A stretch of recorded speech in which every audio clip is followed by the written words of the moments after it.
कैसे हैं आप सब? मैं हूँ अर्चना तिवारी और आज हम एक बार फिर से लर्न करने जा रहे हैं आपका साइंस 1 का चैप्टर नंबर 3। आज का हमारा टॉपिक है स्टूडेंट्स ओम का नियम।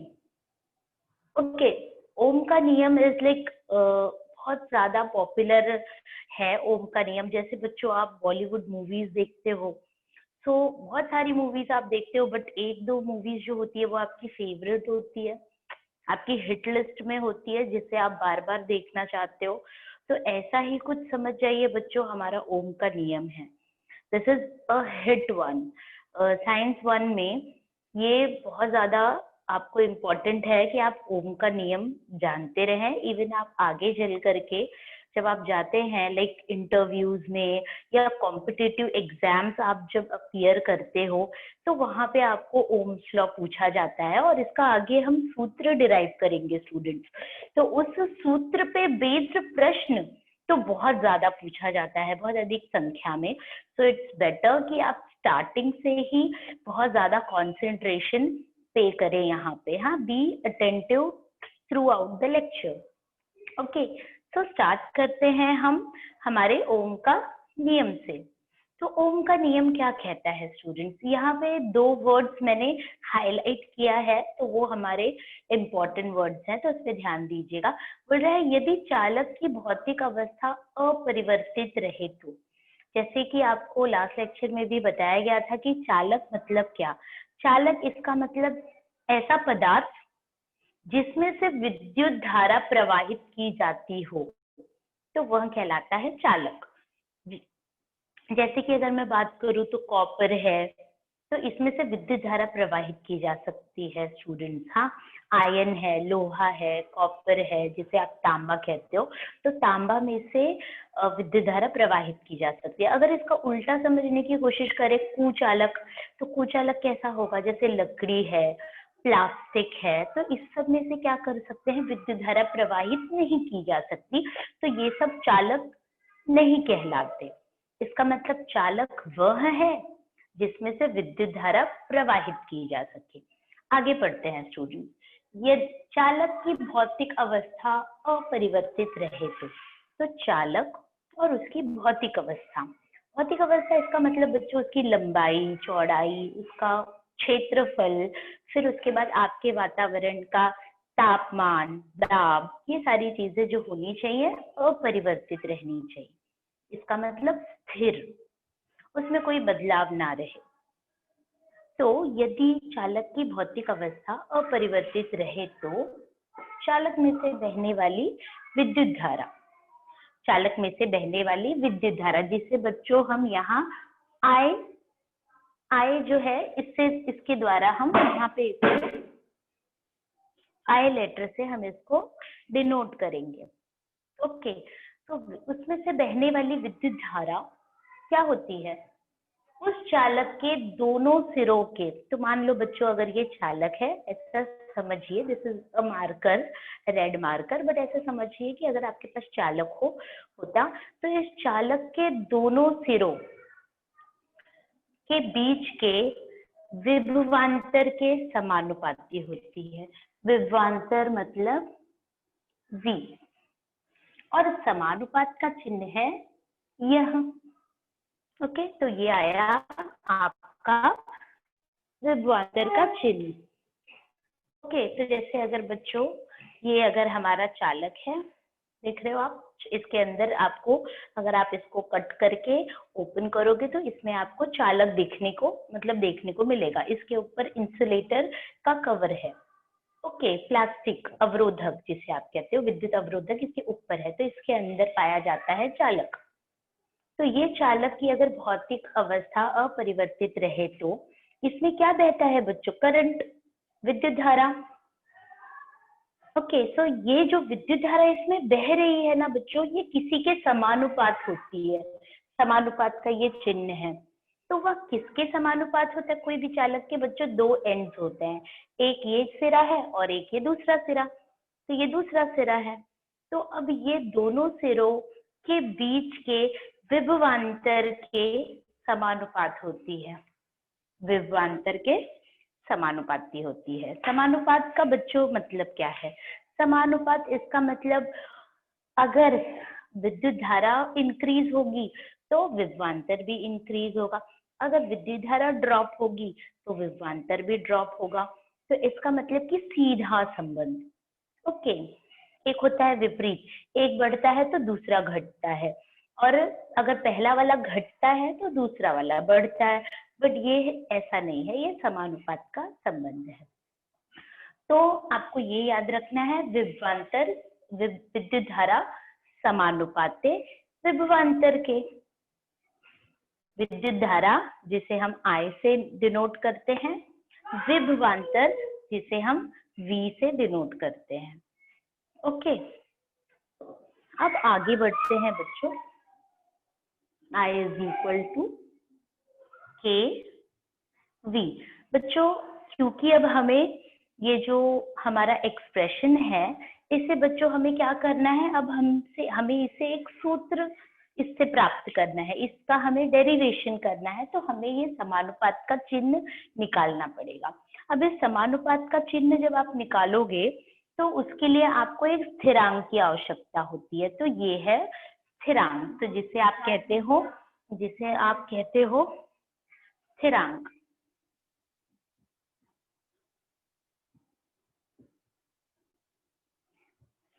सो दिस इज कॉल्ड स्थिरांक। अब अगर बच्चों यही सेम जो एक्सप्रेशन है, जो इक्वेशन है, ये हमें क्या करना है, v के रूप में व्यक्त करना है। क्या करना है? v के रूप में व्यक्त करना है। तो v यही रहने दो, I वहां ऑलरेडी है, k को बच्चों दाई पक्ष से बाएं में भेजो, तो यहाँ पे ये बटे के रूप में हो जाएगा। तो 1/k को बच्चों ओम सर ने 1/k को उन्होंने नाम दिया ऑलरेडी, यहाँ I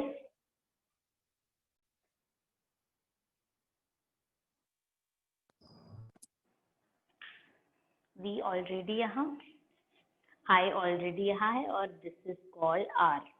तो जिसे आप कहते हो V is equal to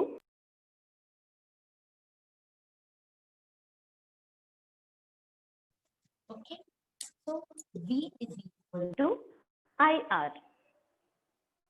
okay, अब ये जो R है बच्चों, जो कि हमारा आज का दूसरा टॉपिक भी है, R is nothing but what? R is nothing but प्रतिरोध। इसे हम क्या कहते हैं? प्रतिरोध। तो अब यहाँ पे हमारा टॉपिक क्लियर हो गया, कंप्लीट हो गया। V is equal to IR, ये है हमारा ओम्स लॉ का एक्सप्रेशन जिसकी मैं बात कर रही थी स्टूडेंट्स। ओके, सो एक बार वापस रिपीट करते हैं। ओम का नियम, ओके, चालक की भौतिक अवस्था अपरिवर्तित रहे तो चालक में से बहने वाली विद्युत धारा ये उस चालक के दोनों सिरों के बीच के विभवांतर मतलब V के समानुपाती होती है। ऐसा करते हुए हम लिखते हैं I is directly proportional to V, क्योंकि अब ये एक्सप्रेशन है, इसे तो हमें सूत्र में कन्वर्ट करना है। सूत्र मतलब बराबर का चिन्ह, तो प्रोपोर्शनैलिटी जो साइन है, समानुपात का जो चिन्ह है, वो हमें निकालना पड़ेगा स्टूडेंट्स। जब वो निकालेंगे तो उसके लिए हमें किसी स्थिरांक की आवश्यकता लगती है, तो I is equal to KV। अब हम कह रहे हैं कि हमें इस एक्सप्रेशन को V के रूप में व्यक्त करना है। V इज इक्वल टू, तो V के साथ जो K है उसे दाएं से बाएं में भेज देंगे, वहां से ये यहाँ आएगा तो 1/k हो जाएगा, वहां गुणे के रूप में, यहाँ बटे के रूप में, और 1/k is nothing but R। तो मिल गया हमें V is equal to IR, जहाँ पे R लिखना मत भूलिएगा student. R is nothing but प्रतिरोध। ओके, अब ये प्रतिरोध जो है, इसके बारे में कुछ इंट्रोडक्शन आपका करा देती हूँ कि हु इज प्रतिरोध। बच्चों जैसे मैं इस चालक की बात कर रही थी, तो बहुत सारे चालक हमारे प्रकृति में पाए जाते हैं। चालक मतलब कि कॉपर है, जैसे कि इंसान है, हर तरीके के इंसान है, बट बहुत सारे इंसान अच्छे हैं तो कुछ कम अच्छे हैं, कुछ बुरे हैं।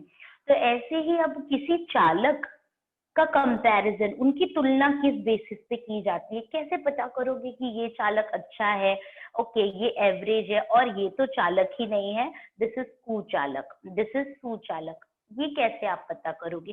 तो ये प्रतिरोध ही है जो आपको बतलाता है कि यह कैसा चालक है, यह चालक है भी या नहीं। तो प्रतिरोध मतलब क्या?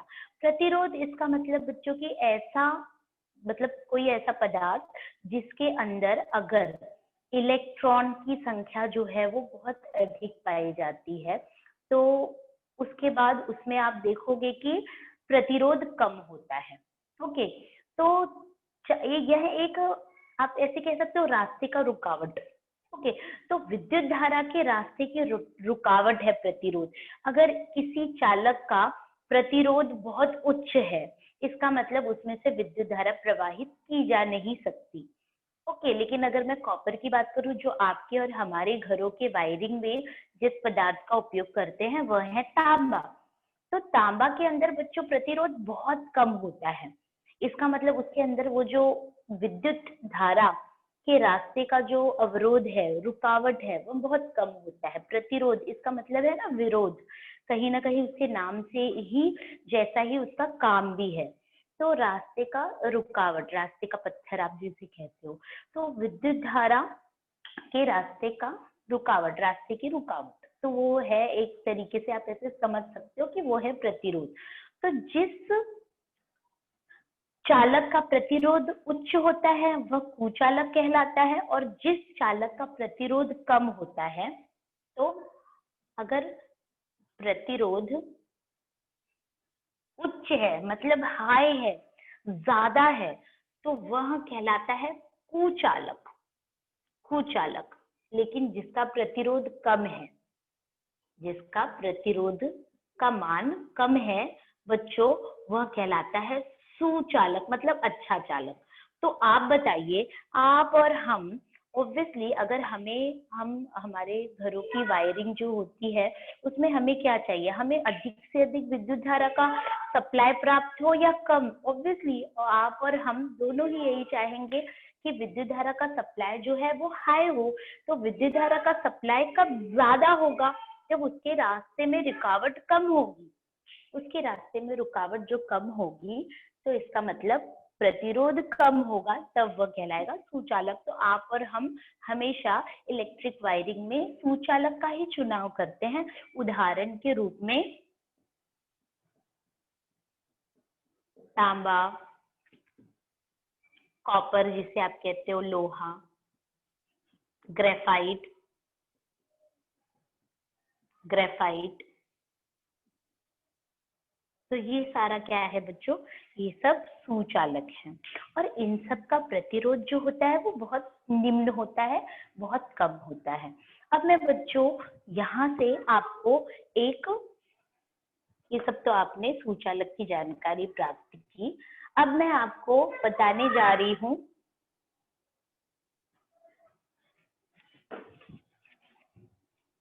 इसे ओम का नियम कहते हैं। इसे ओम का नियम कहते हैं। अब उसके बाद बच्चों अगर मैं यहाँ पे इसका आपको सूत्र बताऊं, इसका इकाई, तो यहाँ पे आप ऐसे लिख सकते हो, एक ओम की परिभाषा, इसे आप 3 तरीके से व्यक्त कर सकते हो। एक तो V के रूप में, दूसरा I के रूप में, I is equal to V upon R, और R के रूप में अगर व्यक्त करना चाहो तो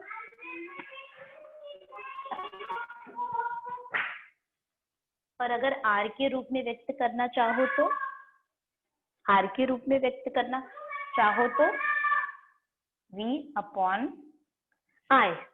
ओके, तो इस अकेले सूत्र को बच्चों आप 3 रूप में व्यक्त कर सकते हो, और इसी प्रकार से कभी कभी आपको जो संख्यात्मक प्रश्न आते हैं उसमें भी आपको इसी तरीके से यह उपयोग में आता है। ओके स्टूडेंट्स, अब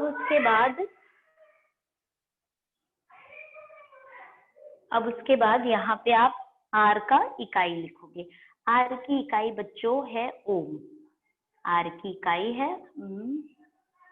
मैं थोड़ा यहाँ लिखती हूँ क्योंकि हमारा टॉपिक जो है वो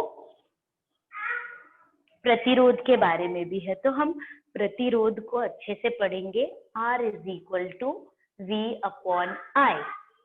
अब मैं क्या करने वाली हूँ स्टूडेंट्स, हर एक की इकाई लिखती हूँ, तो इसी बहाने आपको यहाँ पे हमने 3 राशियां पढ़ी, एक है I, दूसरा है V और तीसरा R। तो हम इन तीनों की इकाई पहले अच्छे से समझ लेते हैं, जो कि आपको 1 मार्क के रिक्त स्थान में पूछा जाता है। तो I मतलब विद्युत धारा, V मतलब विभवांतर, R का मतलब है स्टूडेंट प्रतिरोध। ओके, तो विद्युत धारा की इकाई है एम्पियर, विभवांतर की इकाई है बच्चों वोल्ट और प्रतिरोध की इकाई है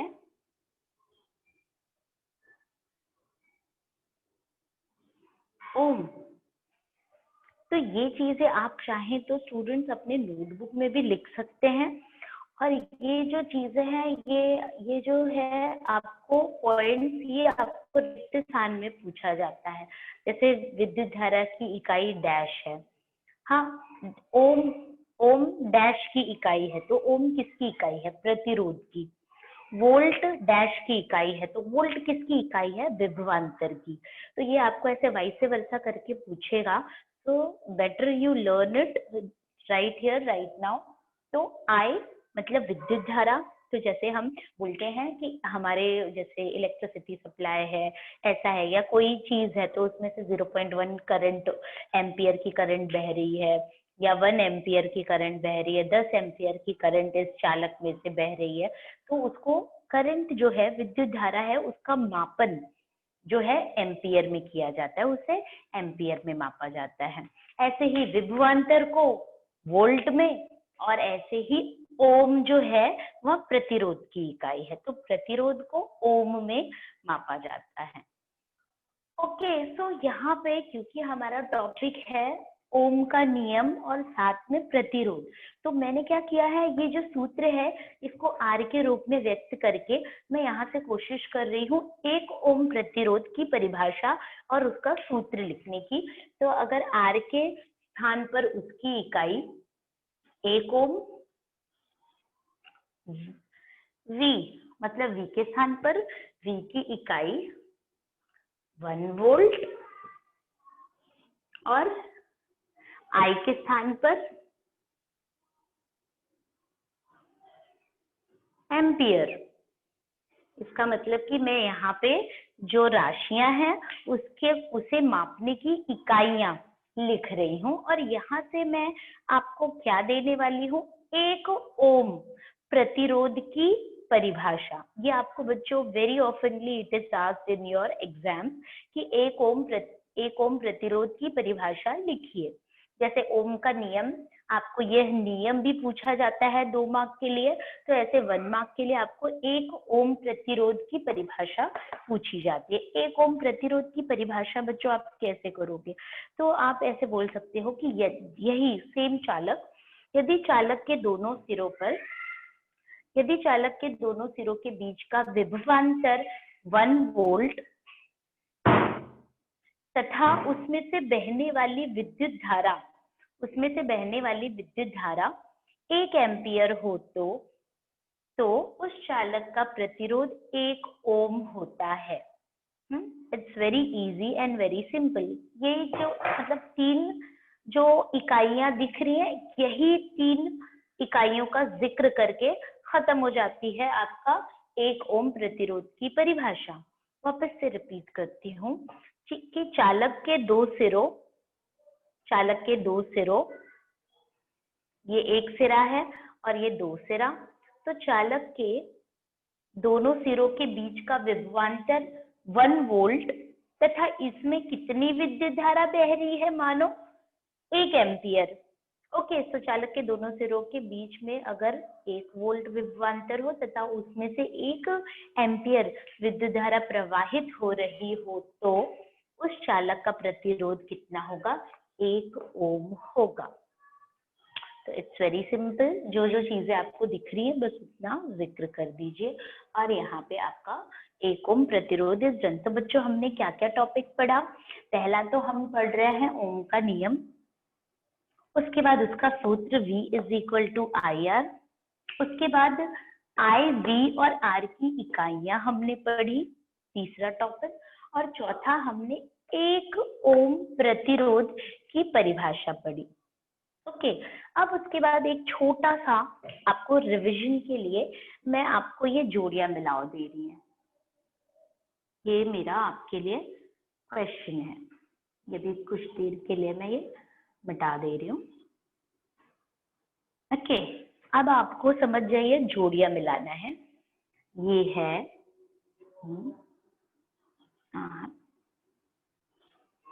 आई। तो अब आपको क्या करना है? This is column A and this is column B. आपको जोड़ियां मिलाना है, तो आप सही उत्तर क्या लिखोगे? यहाँ पे ये राशियां हैं और इन राशियों की इकाइयां यहाँ लिखी हुई हैं बट रैंडमली अरेंज्ड हैं। तो अब आपको सही उत्तर लिखना है। जैसे V जो है इस तरीके का आपको एग्जाम में 3 मार्क के लिए जोड़ियां मिलाओ आ सकता है, बहुत सिंपल है। तो जैसे विभवांतर की इकाई क्या है, उसके सामने एम्पियर लिखा है बट डेफिनेटली वो राइट आंसर नहीं है। तो विभवांतर की इकाई क्या है? तो यहाँ आप लिखोगे V मतलब विभवांतर, इसकी इकाई है वोल्ट। अब उसके बाद सोचते हैं R। R की इकाई बच्चों क्या है? तो R की इकाई है ओम। ओम। ऐसे ही अब क्या बच गया R की इकाई के बाद? अब बच गया I। तो I की इकाई क्या है स्टूडेंट? एम्पियर। जो बच गया वो लिख दीजिए। तो विद्युत धारा की इकाई है एम्पियर। ओके, सो इतनी चीजें हैं, आप अपने नोटबुक में इतना चीजें लिखोगे। अब उसके बाद लास्ट में हम सॉल्व करने जा रहे हैं ओम के नियम पर आधारित संख्यात्मक प्रश्न, जो कि मैं इनिशियली आपको at the start of the lecture I was mentioning about कि यही जो है जो आपको ज्यादातर कॉम्पिटिटिव एग्जाम्स में पूछा जाता है और आपके 9th-10th में भी इस पे आधारित प्रश्न पूछे जाते हैं, ओम के नियम पर आधारित संख्यात्मक प्रश्न। तो इतनी चीजें आप नोट डाउन कर लो। आपका ये पहला जो आप अपने नोटबुक में कॉपी करेंगे ओम का नियम, सेकंड ये जो आपने डेरिवेशन किया ये सेकंड, ये जो इकाइयां हैं, और फोर्थ ये ओम का 1 ओम की परिभाषा। ये 4 पॉइंट्स के बाद अब हम बढ़ते हैं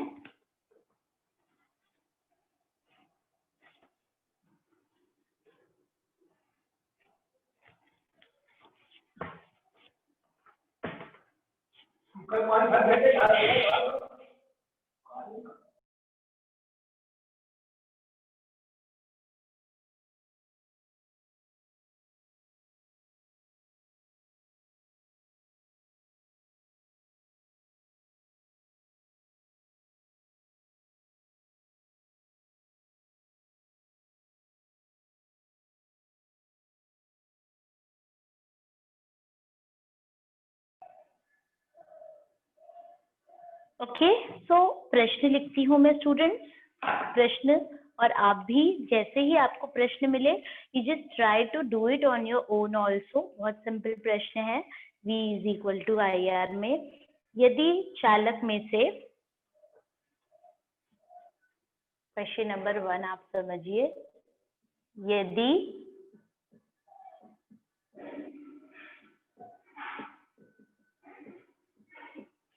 चालक में से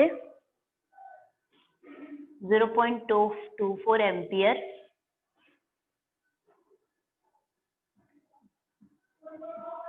विद्युत धारा तथा उस चालक के दोनों सिरों के बीच कितना विभवांतर? 24 वोल्ट।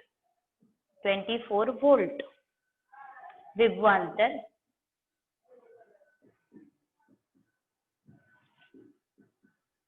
प्रयुक्त हो तो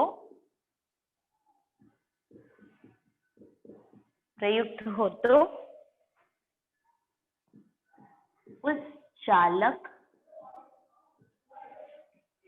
का प्रतिरोध ज्ञात कीजिए।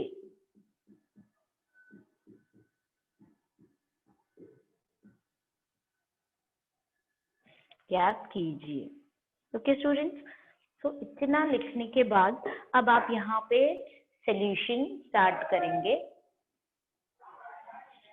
सॉल्यूशन में सबसे पहले आप बच्चों लिखिए गिवन, मतलब क्या क्या आपको दिया गया है। तो गिवन में आपको बच्चों क्या दिया गया है? पहले आप कभी कभी आपको बच्चों जो इकाई है वो भी बहुत हिंट दे जाती है, जैसे कि आगे एम्पियर लिखा है, इसका मतलब कि ये जो विद्युत धारा है उसको एम्पियर में मापा है। तो अगर आपको विद्युत धारा से क्लिक नहीं हो रहा है कि मैं विद्युत धारा को किस में मापते हैं, तो आप फिर ये भी सोच सकते हैं कि एम्पियर किसकी इकाई है, तो आई की इकाई है, तो आई बराबर 0.24 एम्पियर। तो इतना क्लियर होता है कि ये आई का मान दिया हुआ है। उसके बाद दोनों सिरों के बीच का विभवांतर कितना है? तो विभवांतर को हम V द्वारा डिनोट करते हैं, 24 वोल्ट। ओके, अब उसके बाद क्या ज्ञात करना है स्टूडेंट? To find. कोई बात नहीं, भले हम हिंदी मीडियम में है, बट संख्यात्मक प्रश्न सॉल्व करते समय ये चीजें आप इंग्लिश में लिखोगे, so it's not an issue.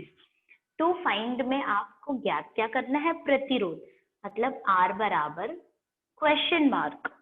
Okay, अब उसके बाद फाइनली क्या लिखने जा रहे हैं? हमारा फॉर्मूला। नेक्स्ट इज फॉर्मूला, मतलब सूत्र। तो फॉर्मूला आप लिखोगे क्या? V is equal to I R. आप इधर आगे जस्टिफिकेशन दे दो, ओम के नियम द्वारा। ये फॉर्मूला आपने कहाँ से लिखा है? ओम के नियम द्वारा। बच्चों ये लिखना बहुत जरूरी है। हाँ, अगर आप ये ओम के नियम द्वारा नहीं लिखोगे तो मे बी आपका हाफ मार्क कट हो सकता है। सो इट्स वेरी इंपॉर्टेंट कि आप जब फॉर्मूला लिखे तो किस नियम, किस लॉ से आपने वो प्रतिपादित किया है, वो वहां पे एक बार जरूर मेंशन कर दें। आप इतना ध्यान रखा करिए। तो V is equal to I R में पहले हमें सोचना है कि हमें क्या क्या दिया है और क्या क्या बाकी है। तो okay, R is not given, इसका मतलब R नहीं दिया है, बाकी चीजें दी गई है। तो अब चलो उसकी जगह पे उसकी वैल्यू सब्स्टिट्यूट करते हैं। V का मान है 24 वोल्ट, तो 24 लिख दिया आपने। उसके बाद आप चाहें तो आप साथ में उसका जो है उसकी इकाई वो भी लिख सकते हैं, नहीं तो नहीं लिखेंगे तो भी कोई दिक्कत नहीं है। और I इज इक्वल टू 0.24, ये I का मान I के स्थान पर, V का मान V के स्थान पर लिख दिया। और R तो आपको ज्ञात करना है, तो वो आपको पता नहीं है। अब उसके बाद R को इसी तरफ रखिए दाएं पक्ष में। दाएं पक्ष में 24 पहले से है, अब ये जाएगा दाएं से बाएं, यहाँ गुणे के रूप में है, वहां बट्टे के रूप में होगा। अब बताइए,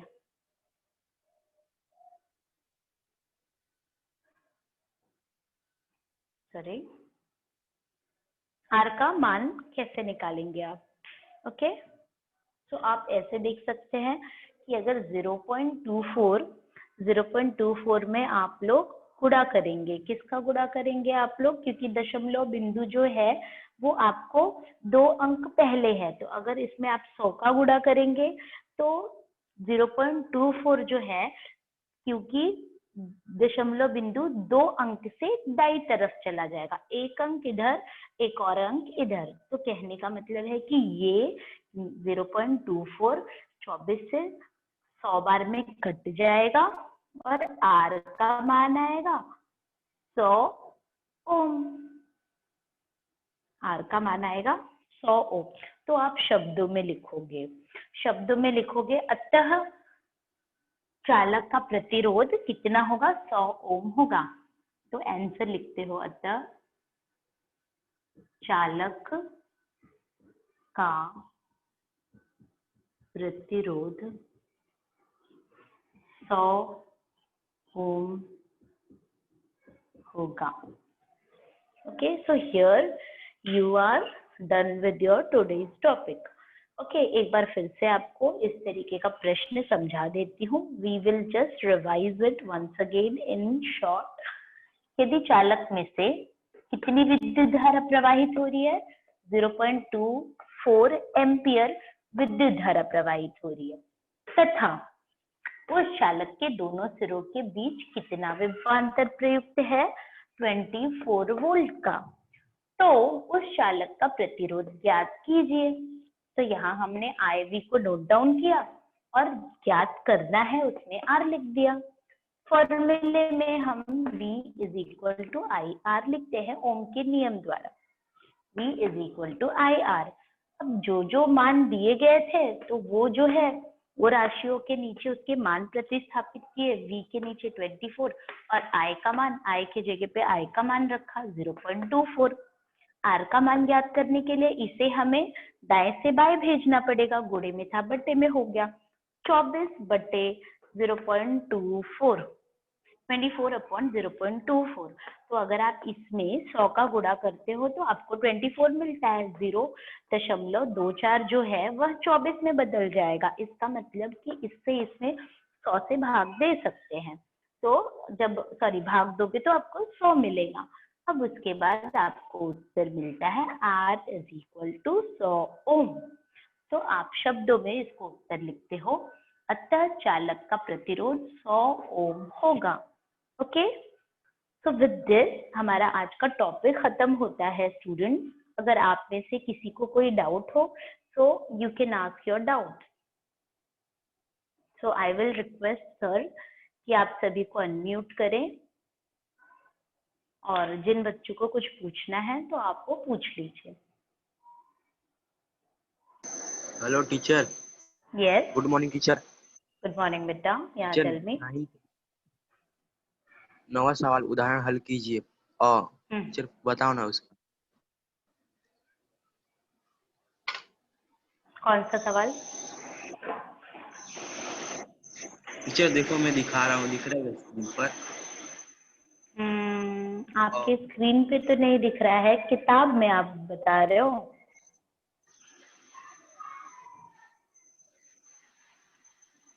नौवां सवाल टीचर, उदाहरण हल कीजिए। हाँ टीचर। हाँ, उदाहरण हल कीजिए में बच्चों, जो 9वां सवाल है वो आप पूछ रहे हो।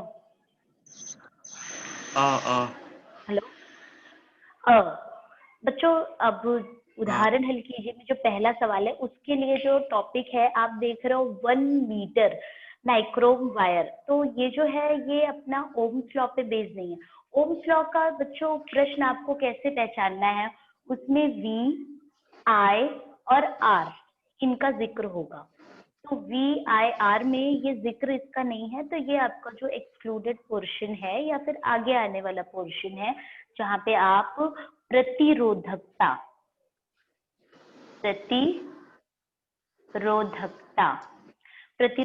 का आप अगला पेज टर्न करोगे तो आप देखोगे कि आगे बहुत आगे वो टॉपिक है।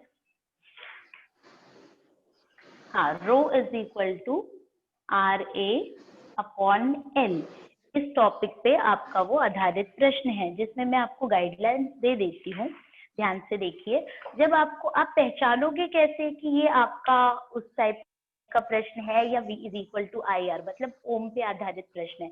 ये आप पहचानोगे कैसे? जैसे आपने जो प्रश्न पूछा है इसमें लंबाई की बात दी है, तो जब लंबाई दी हो ना तो समझ जाइए आपको अच्छा है कि आपने प्रश्न पूछा, तो प्रतिरोधकता भी इसमें होती है। तो अब यहाँ पे 1 मीटर नाइक्रोम वायर, इसमें आपको लेंथ दिया है, एरिया दिया है, आर दिया हुआ है। तो अब आपको यहाँ पे प्रश्न भी प्रतिरोधक नहीं है, प्रतिरोधकता कितना होगा ऐसा बताया है। ओके, अब उसके बाद आपको ये R1 R2 ऐसा दो कंपैरिजन करना है। R1 एक को मानना है, मान लो कि जब R1 इसका मतलब जब 1 मीटर हो तो 1 मीटर, तो 1 मीटर जब हो तो उसकी लंबाई कितनी है, यहाँ पे बोल रहा है 6 ओम। अब उसके बाद बोल रहा है जब उसी तार को 1 मीटर के बजाय, ये पहला केस है, उसी तार को जब कह रहा है कि 70 सेंटीमीटर कर दो। सबसे पहले इस सेंटीमीटर को तो मीटर में कन्वर्ट करो। तो 1 मीटर में 100 सेंटीमीटर होते हैं, वो तो आपको पता ही है। तो इसको आप 70 सेंटीमीटर से 0.7 मीटर कर देंगे, ये आपका दूसरा इक्वेशन आप बना देंगे। तो तार का प्रतिरोध कितना होगा। ओके, तो अब ये आप अनुपात का करेंगे तो बड़े आसानी से आपको आ जाएगा। अब ये आप अनुपात रूप में करेंगे, यहाँ पे 6 ओम और माना इसको x कर लो। ये ध्यान से देखिए, मैं इसको रेड बॉक्स में बना दे रही हूँ, ये है हमारा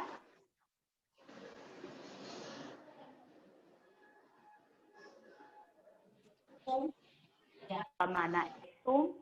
अब इसके बाद ये 1 मीटर और ये माना 0.7। हाँ, इसको आपने कितना था 70 सेंटीमीटर, तो 0.1 मीटर। अब आपको क्या करना है बच्चों, क्रॉस मल्टीप्लीकेशन करना है। x गुणे 1 आप करोगे और यहाँ पे 0.7 गुणे 6 करोगे। अब x गुणे 1 is nothing but x only, और 6 गुणे 0.7 0.7 इंटू 6 का मल्टीप्लीकेशन करोगे तो 7 6 42। ओके, अभी तक समझ में आ रहा है ना? 7 6 42, दशमलव बिंदु जो है 1 अंक के बाद है, तो यहाँ लगा दोगे और ये 4.2 आपको क्या आ जाएगा। तो इस तरीके से आप ऐसे कह सकते हो, शब्दों में पूछा है तो शब्दों में आप ऐसे लिख सकते हो कि नाइक्रोम की तार का प्रतिरोध 4.2 ओम होगा। ओम नहीं लगाओगे तो भी आपका हाफ मार्क कटेगा। जनरली क्या होता है कि एग्जाम में हम जो होता है भूल जाते हैं कि आपको लगाना क्या है, इकाई जो है वो हम जल्दी जल्दी में करते हैं तो भूल जाते हैं। तो अगर आपने ये ओम की इकाई फिर से नहीं लगाई तो आपका यहाँ पे भी हाफ मार्क कट हो जाएगा।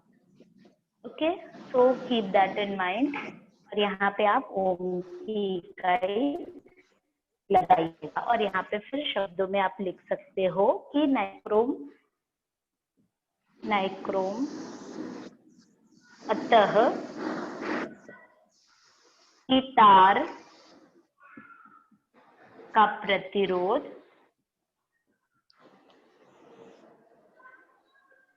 प्रतिरोध 4.2 ओम होगा। ओके, और बाकी प्रश्न आप खुद से भी करिए। ओके, सो दैट आपको भी पता चले कि कहाँ कैसे प्रश्न करते हैं। और ओके, और जो आप ओके ओके, एनीबडी एल्स, और किसी को डाउट हो तो कुछ?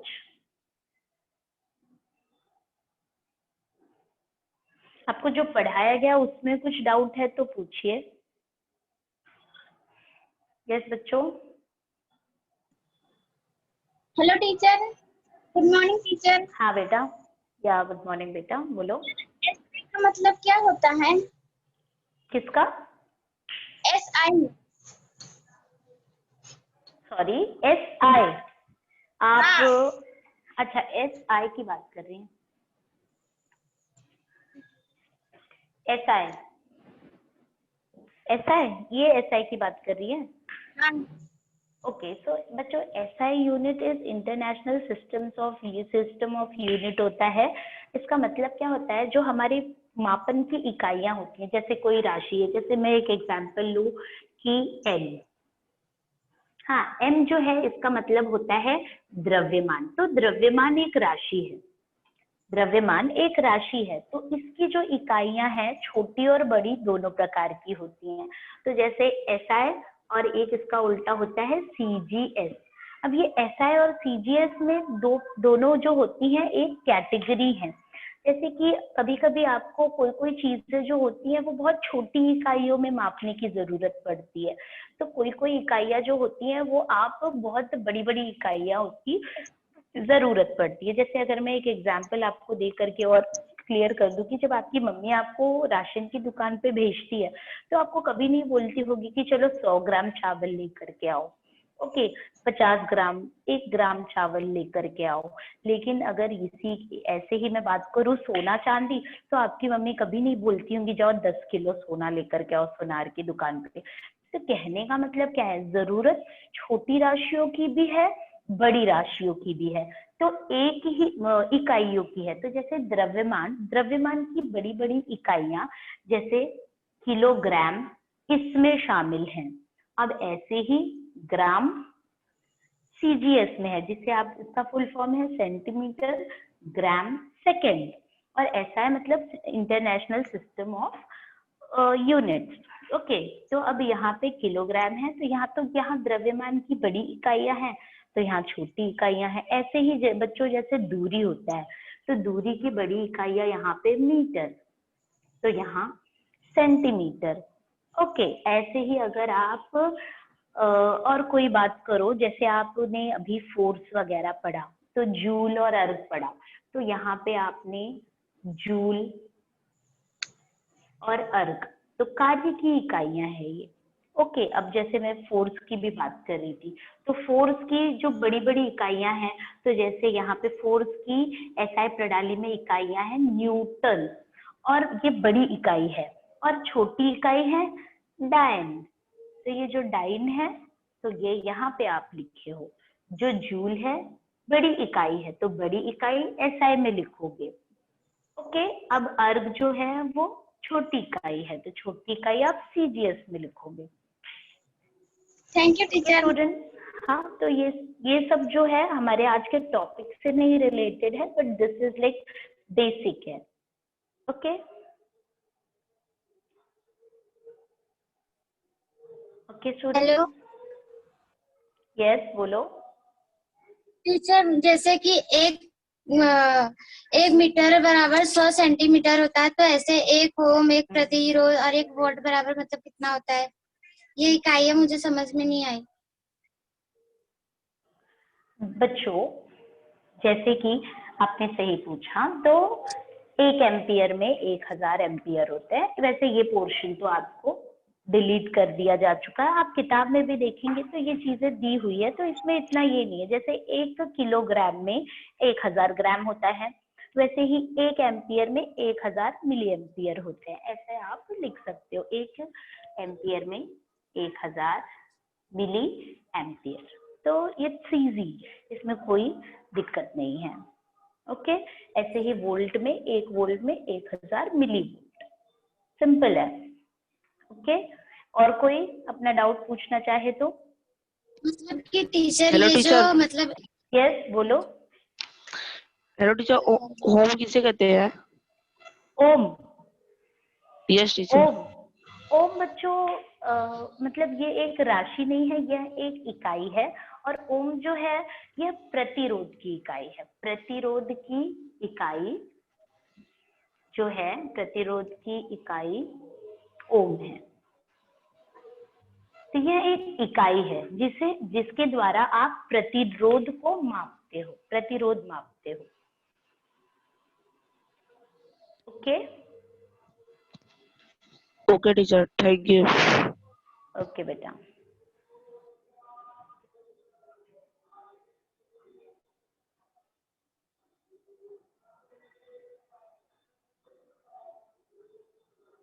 यस, हाँ, जिसे बोलना है वो सीधे, जिसे डाउट्स पूछना है वो सीधे पूछ सकता है। यस बेटा। हेलो टीचर, चालक का प्रतिरोध और प्रतिरोधकता में क्या अंतर है? चालक का प्रतिरोध जो है बच्चों, वो तो आपको अभी मैंने आपको समझाया। चालक का प्रतिरोध जो है अभी जस्ट आपको समझाया गया। और प्रतिरोधकता, इसका मतलब जो है वो क्या होता है, आपको यहाँ बताया है कि प्रतिरोधकता जो होती है, कि देखिए rho is equal to R A upon L, तो ये प्रतिरोधकता है। ओके, तो प्रतिरोध को जो आप माप रहे हो वो तो ओम है, तो प्रतिरोध की इकाई ओम। और प्रतिरोधकता जो है वो है ओम मीटर, इसकी इकाई ये है। तो ये है प्रतिरोधकता और वो है प्रतिरोध। जैसे चालक में जो विरोध है वो प्रतिरोध कहलाता है। Okay. Yes teacher, thank you teacher. Okay, और हाँ, और कोई?